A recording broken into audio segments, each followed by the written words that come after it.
He has a 1-1 count. That one's struck high. Left side. That one's going.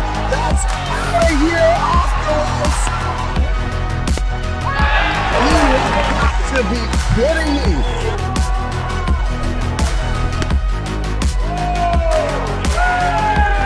Fireworks.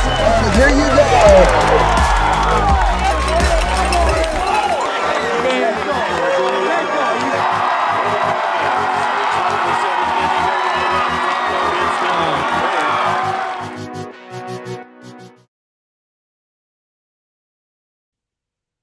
All right, ladies and gentlemen, welcome one and welcome all inside another edition of High and Tight. I am Andrew Brown alongside Kate Nissen as we are talking none other than our rankings, our team rankings, which are finally here because it's about that time. You know, okay, we're finally at practice. Jim Morrow would be so happy that we're mentioning practice so often, and now we get to mention it, obviously in baseball terms, not football. But that means we're close to the season starting up. And that means our rankings here now revealed for you. But, hey, I will mention that if you want all the information like these rankings sooner and you want more content, make sure to subscribe on Rockfin. And there's a whole lot coming down the pipeline that you don't want to miss. So it's the holistic coverage of the game.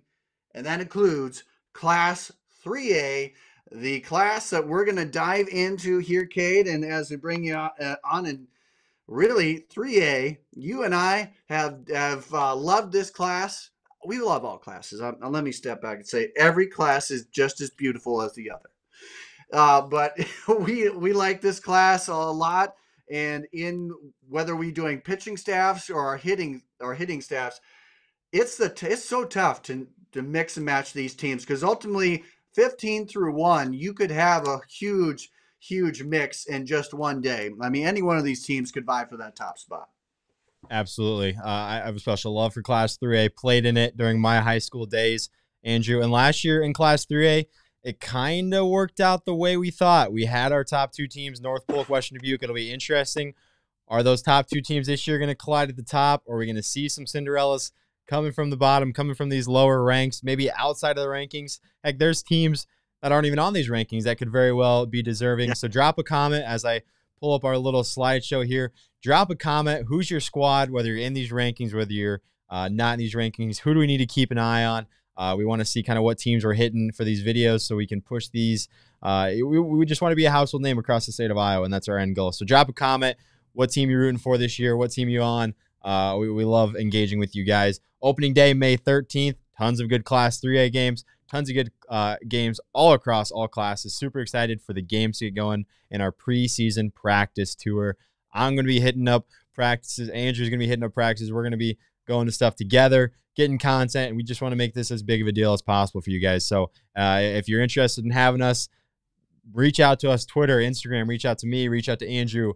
We'd be happy to try and get down to your guys' place. Sadly, there's only two of us, and there's hundreds of programs that deserve to be covered, but we're going to do our best to cover as many people as possible. But you're here for Class 3A preseason team rankings. Let's get right into it. We're going to review these in little sections. We're going to break them down, starting with number 15 through 11. Andrew, here we go. The moment of truth, 15 through 11, Class 3A preseason team rankings, and here they are. And right off the bat, there's 0 state tournament teams from last year in this little subgroup, and these are all teams that are going to be hungry to get to Cedar Rapids this season, and all these teams have the firepower to do so. Leading off, Bishop Heelan at 27-13 last year. They returned a ton of guys. Clear Creek Amana 19-14 last year. This is a wild card. This is a team at number 14. We could see some people in our Class 3A ranker thought so too, slotting them here at the number 14 spot. Cedar Rapids Xavier, I think this is the one team that was below 500 last year to crack our top 15. Looks like they are, according to the numbers on my sheet. They were 18-20 last year, but they returned a ton of pieces. Lewis Central, 29-5 last year. They were definitely one of those teams that was expecting a state tournament berth last year. Didn't get it, fell to the hands of Harlan. They're going to be hungry to get back there. They return a ton of pieces and are ready to roll in 2024. And at number 11, the Raccoon River Zone, ADM, the Tigers, 23-9 last year. Another team that was seeded very high in their little sub-state bracket. didn't make it out of it. They returned some arms. They returned some bats. They're going to be ready to go in 2024. Andrew, first thoughts, 15 through 11, what sticks out? Oh, well, whoever our 3A ranker may have been a little tipsy when he decided 15 for Bishop Heelan. I will say I like them. They are going to come out of this. They're good, strong. I know, and I talked to a few people from Bishop Heelan, and they were very disappointed in how that season ended. They certainly thought they could have done a whole lot better, as do we. But man, this is a team. What more can you like about this? I mean, I'm kind of speechless. They bring back 95% of that offensive production that was still very solid from last season. From Jaron Bleeker, Iowa commits. They've got a lot of guys. A freshman phenom, Caleb Lefevre, excuse me. He struck out 43. And so ultimately, you got guys that are going to plug and chug just fine. Yes, there's some loss that they had, but man, they don't lose a ton. And this is a team that's going to run the tables in the conference. Going up, you mentioned Clear Creek Amana. This was a team that quietly was really good last year. Maybe not in record overall, but they were top 5 batting average balls in play. So they hit the ball. They put it in play, and they managed to do a lot of things of it. McLean Morgan, Caden Fon, part of the three-headed sophomore trio. They're going to be big. I like them. I like them to make some waves. What waves? How big? I don't know yet. That's the question mark here. And the question mark goes with Xavier as well. Xavier is a team that I don't think I've ever seen too many, or I haven't seen too many Coach Halter-led teams that were below 500, especially with Xavier. It just was one of those that it just didn't quite bounce their way. And, they're going to bounce back. And this is truly one of those where the Mississippi Valley is not an easy one. Their conference schedule alone could rank them in the top 10, top 15 of all schedules in the state. That's how important that is. So I do lean on their schedule, Xavier, quite a bit. If I think about the most impactful teams, and you got to, because they play huge teams. They play up to 4A, they play 3A, and that's their schedule, right? So I think Xavier has the competition level to get them boosted back up. And then, looking at the other two teams that you had mentioned, Kate, I love Lewis Central. Heck of a coaching staff, by the way. Also ADM as well. These are two teams that have graced the state tournament recently in the last 2 or 3 plus years. And I will say ADM, they've kind of been on a whirlwind here for it. You look back, say 4 or 5 years ago, when they went back-to-back years under 500, they beat a historic Harlan team to get to their first state tournament trip of that spree. And they kind of ran the tables, but last year the table was kind of run on them, getting a top seed upended by Winterset, who is the bottom of that conference, and I would say unfortunately 3A as well. But Coach Book and company have the double-headed grants that are going to do so strongly this year, and so there's no doubt that ADM is going to punch their ticket into the postseason deep. How far, we don't know yet. Yet they have lost some big pieces, but they got a lineage in that Steinsmith, who, by the way, from Grandview, where his older brother plays football, to now. I mean, I've seen that family play, and that family's phenomenal. So they got a lot going for them. Lewis Central, they got upended at the wrong time as well. They are going to come back. This is a deep team from last year that brings back a lot of good residual stuff, right? They bring back a lot. They had their 9th 20-plus win season. So what more can you say about it? They're going to have that hit in the offense, but we'll see what happens with them. There's no doubt that Lewis Central is going to be competitive again this year. Yeah, if you didn't say it, Andrew, I was going to. ADM didn't make it to the state tournament last year, so that means they're due this year, right? Just feels like they're making it dang near every single year. The ADM Tigers are in the Class 3A state tournament. They got a knack for playing good ball down the stretch. Let's hop into it, though, Andrew. Our next set of teams, 10 through 6.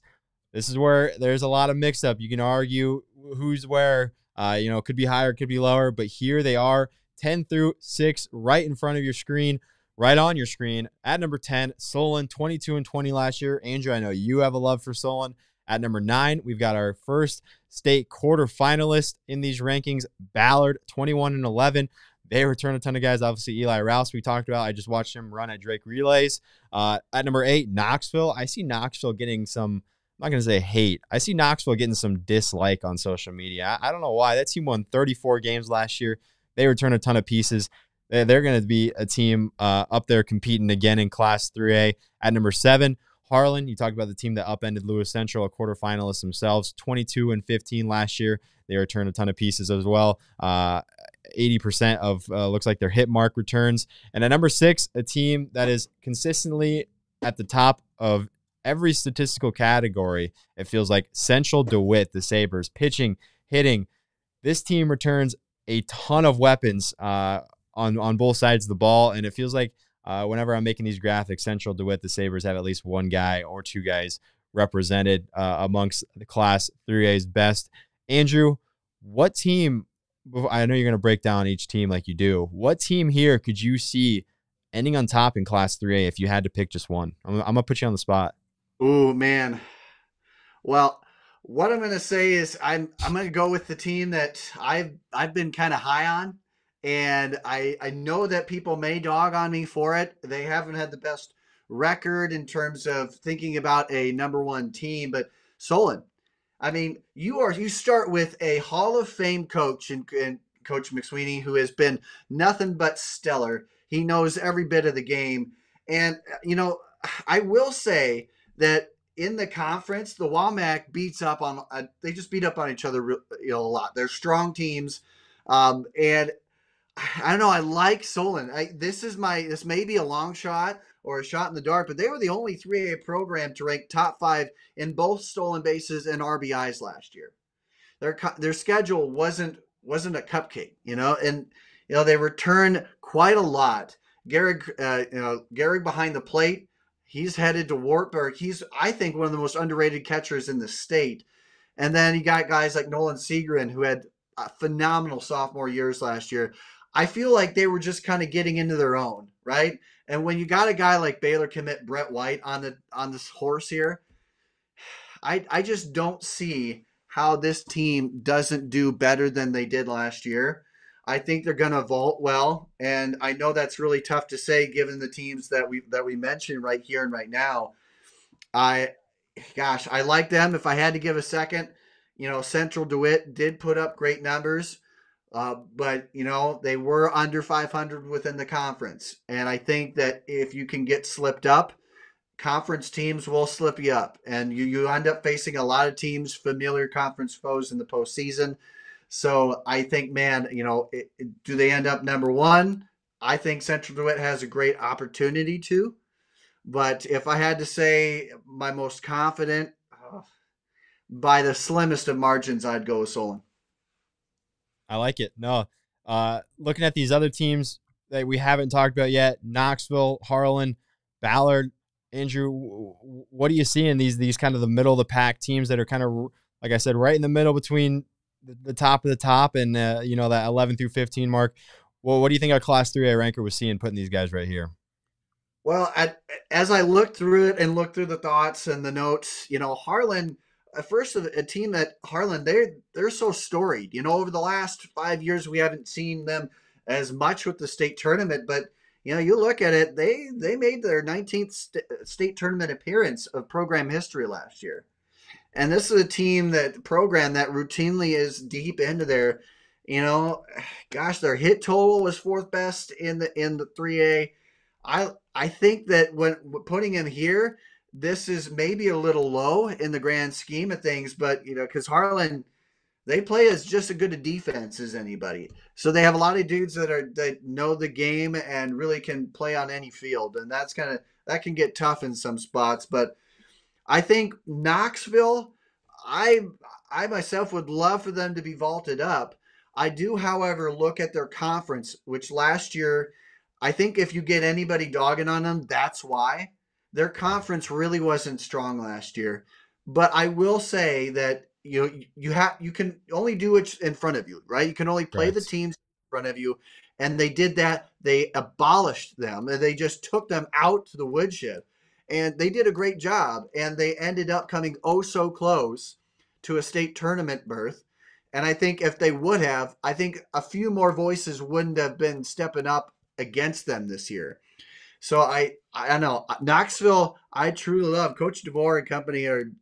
They're just great people, phenomenal baseball minds, and they've got a lot of underclassmen that are just right. They've already been so good. Lincoln Norris and company. I mean, can you have any better guys that step up in varsity action and act like they've been doing this for years? That's just something that's rarefied air. So, and they know they've got not only this year, but next year and the year after that they can make really big waves. So I like Knoxville for that. You mentioned Ballard. This is a team that was so under the radar, I think, last year. We talked so much about ADM. We talked so much about North Polk. We talked even Bondurant Farrar quite a bit. Boone quite a bit. But one of the teams that beat up on almost or more than half the conference was Ballard. They just didn't have the offensive numbers that really popped out at everybody, right? But they still produced. So in the end, they had enough. They produced offense to win those big games, including over Knoxville, and that is something to be said. So that was just their third state tournament berth, I believe, in program history. So I like when you get a lot of those guys coming back. And you know what? There's room. There's a lot of room. So Ballard has the absolute. They have the path in front of them to go so far. They surprised a lot of people last year. I guarantee you they won't be surprising as many because people have target on their backs. Yeah, and three of their top four pitchers are back, all with 30-plus innings under their belt from last year. Ballard, definitely a team to look out for and a good spot for them here at number 9.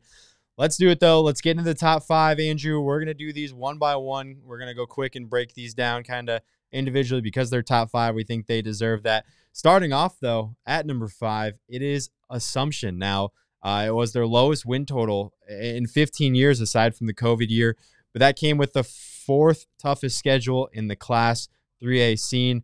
Andrew, what do you like about Assumption?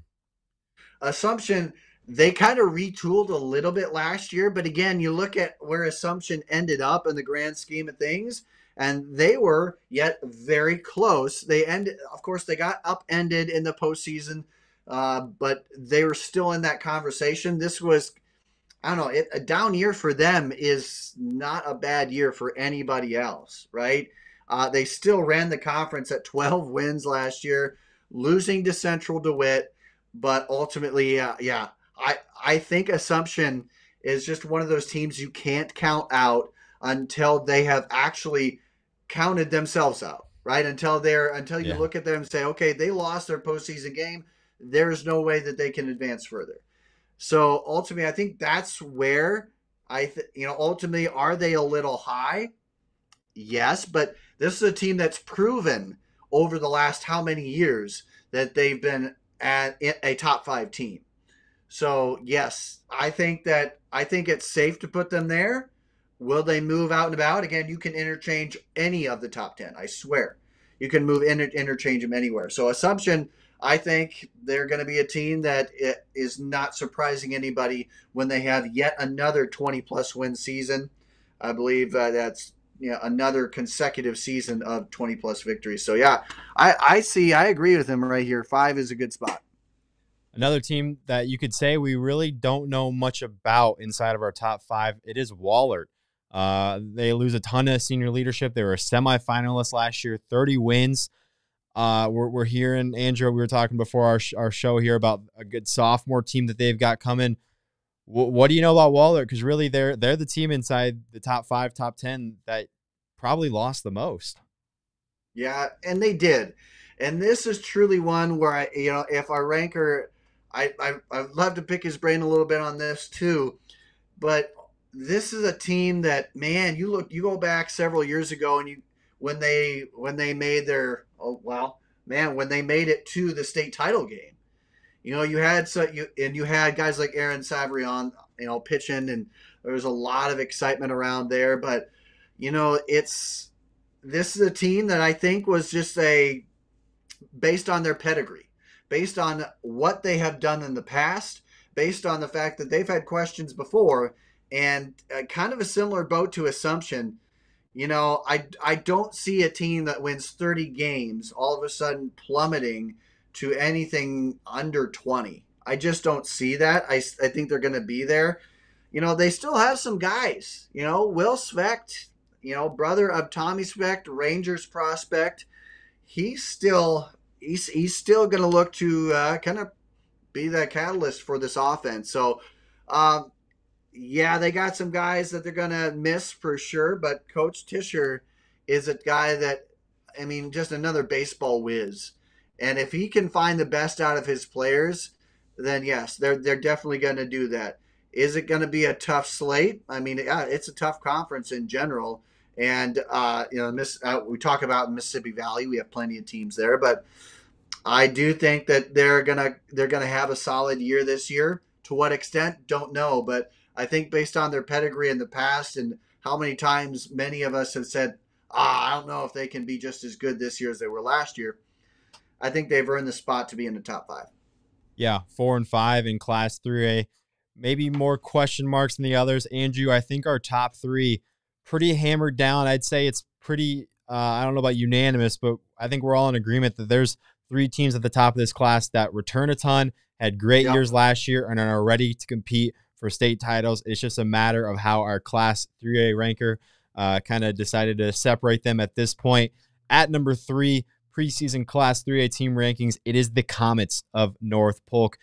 We've talked a ton about them. We've talked a ton about them. Cook, Rogge, team's ready to go. The pitching's going to be good. They're going to be ready to compete in that Raccoon River, a really tough conference. Quick thoughts on North Polk. North Polk we talked so much about their pitching, and man, it must be great for Coach Zosky to go, you know what? I'm going to mix it up a little bit, and I'm going to have maybe day 3. He can mix up anybody, and he has 2 guys who are 1A and 1B who can be put in any direction. They're going to go big in their collegiate pursuits. Obviously, obviously, with how that setup is, you can put a guy, you can put one of those studs day 1, put another day 3, day 2, day 3, day 1, day 2. And that's going to bode so well when it comes to the postseason. And I think that relieves a lot of pressure on the rest of the pitching staff.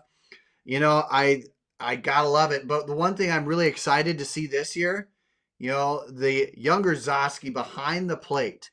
You got a really veteran guy behind the plate, 2 veteran star power pitchers among a great pitching staff in its entirety. And this is going to be a clinic game in and game out. But I think one thing that's underrated is their offense. Their offense was silently really good last year. They put up a lot of wins, and you have to do that when it comes through there. So, yes, ultimately the pitching staff was kind of the best thing, but it was one of their best seasons in the last 10 years for a reason. And there's not much more you can say. They did a lot of good work. They put in a lot of good things, and ultimately they may not be the flashiest team, but you look at what they did. They ran the gambit in the postseason, right? They went all the way up and took Western Dubuque to one of their toughest games that they had faced all season. So honestly, when it came to the postseason, their offense came to play. So when that happens and you got that pitching staff, it does not matter. You're going to be in for a tough time. And I like what they've got going. Plus, new facilities underway for them at some point. And so that's a lot of excitement. So, man, and plus they're our favorite water tower. So, how can you go against them being a top 3 team with that alone? I was going to say their team's preseason number 3, but I'd say their water tower is preseason number 1 amongst all of the water towers. Special shout out to the North Polk Water Tower in Alaman. Now, Andrew, we've got 2 teams, Western Dubuque, Marion, state champs, state quarterfinalists. Really pros, cons here. You're throwing them up in the air, a flip of the coin. let's see where our Class 3A ranker went with number 2, and it is the reigning state champs of Western Dubuque. They get the runner-up spot. Now that's Class 3A and Class 4A, where the reigning state champs are not number 1 preseason. I guess that's a cool thing it says about the state of Iowa and how deep these classes are. But again, Western Dubuque, they return.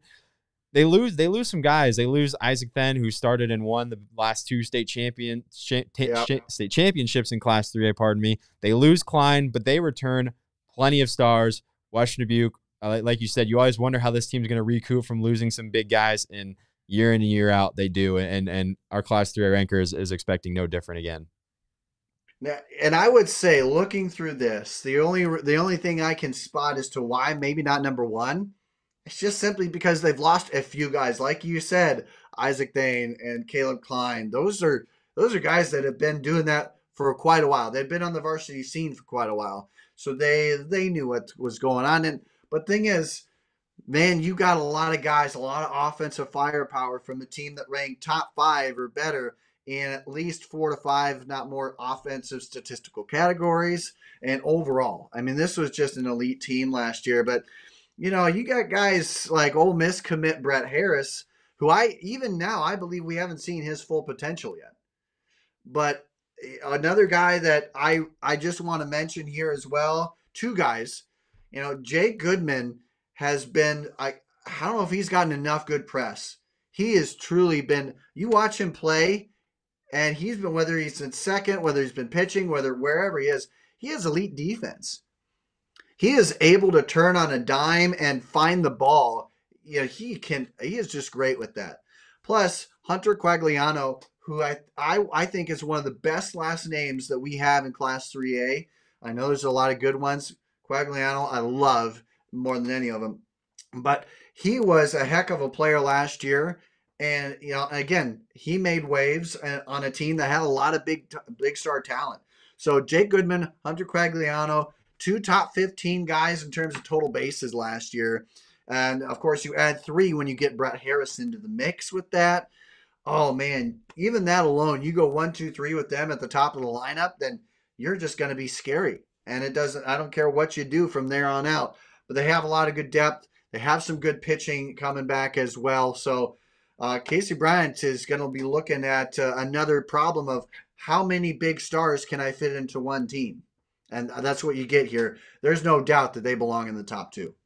It's a good problem to have, but like you said, splitting hairs between 2 and 1, which just leaves the Wolves of Marion at number 1. And I guess, Andrew, it makes sense. Class 3A, they were our number 1 preseason offensive team to look out for, our number 1 preseason pitching staff to look out for. And I mean, I don't think we realized how much they bring back. I know we talked about this before we started recording here. They bring back some stars. They lose guys in Frommelt, but I guess Frommelt was incredible behind the plate. But they return plenty of bats. They return plenty of their pitching staff. Scott, Goodrich, Amon, Johnson. I mean, this team is going to be ready to go. And they weren't satisfied with just a quarterfinalist appearance last year. This team, they've got higher expectations this year.